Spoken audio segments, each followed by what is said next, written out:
Let's talk about the Old Testament. It's this incredible foundational collection of writings that has shaped our world. But let's be real, sometimes cracking it open feels, well, like trying to read an instruction manual in a different language. So today, we're going to find a user's guide to help unlock it. Have you ever opened it up, read for a few minutes, and just felt completely lost? You are not alone. I mean, with all the ancient laws, the super long family trees, and these epic histories from a world that feels so far away from ours, it's easy to just close the book. But what if I told you there is a better way? A way to see past all the confusing parts? What if the secret isn't about memorizing every single detail, but about finding one central unifying idea that makes the whole thing just click? Okay, first things first, let's just admit it, this book can feel really ancient and distant. And a big reason for that is we try to read it like a modern book, expecting a perfect step-by-step history lesson. But that's not what its authors were trying to do at all. You see, the people who wrote and put together the Old Testament weren't thinking like modern historians. Their goal was much, much bigger. They were using stories, poetry, and laws to teach us about God, His plan for all of us, and what our relationship with Him is supposed to look like. That's why it's so helpful to stop thinking of it as one book and start thinking of it like a library. Seriously, you've got different sections. First up, you've got the law, which is the foundation. Then there's history, which tells the incredible and often messy story of God's people. Then you have the poetic books, full of wisdom and beautiful worship. And finally, the prophets, who deliver these powerful messages straight from God. Each one has its own vibe, its own style. So if it's this big, diverse library, what's the one thing that holds it all together? Well, this is where we get to that central key we talked about, the one idea that unlocks everything. The clue is right there in the New Testament. Picture this. Jesus is talking to the religious experts of his day, guys who knew the holy books inside and out.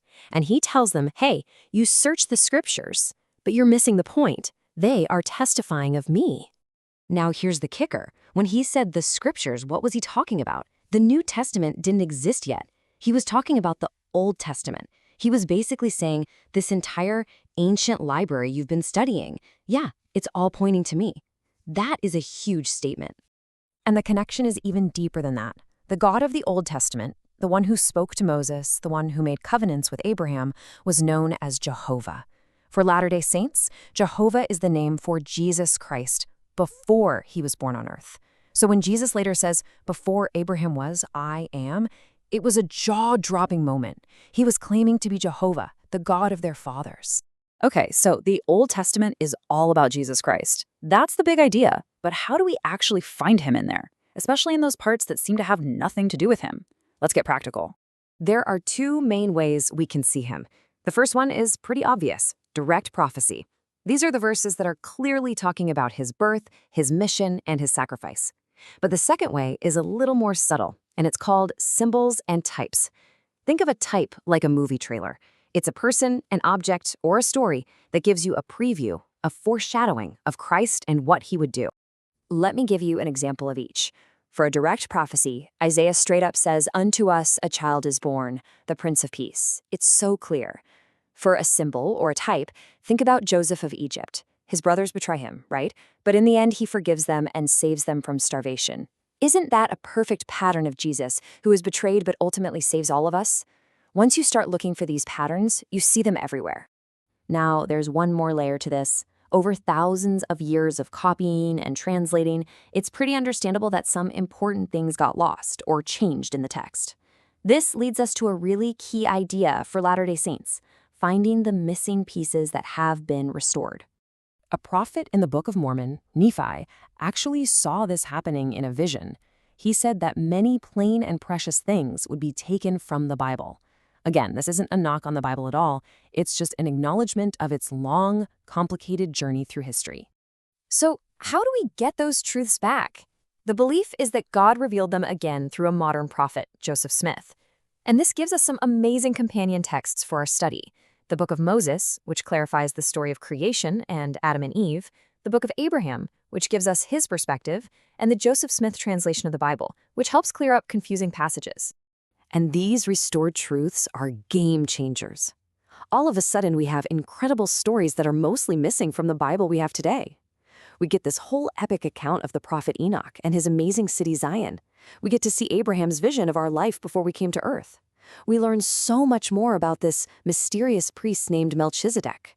It just adds so much color and depth. So where does all this lead? To the real heart of the matter. Studying the Old Testament isn't just a history project. It's about you. It's about understanding your personal relationship with God. When you zoom out past all the individual stories, you see one big, beautiful theme. The whole Old Testament is the story of God trying over and over again to connect with his kids through covenants. A covenant isn't just a list of rules. It's a sacred, two-way promise. It's a relationship. This verse from Exodus just says it all. God tells his people, if you keep your promises to me, you'll be my peculiar treasure. That doesn't mean you'll be weird. It means you'll be cherished, special, set apart, his own. That promise is for us today. The Old Testament is like our family history, showing us what this amazing relationship with God looks like. So next time you open the Old Testament, try a different question. Instead of asking what's going on here, ask, okay, what personal message does God have for me in this story? When you look for Jesus, when you understand the covenants, and when you listen for that personal inspiration, this ancient library comes to life. It stops being a history book and starts being your personal user's guide.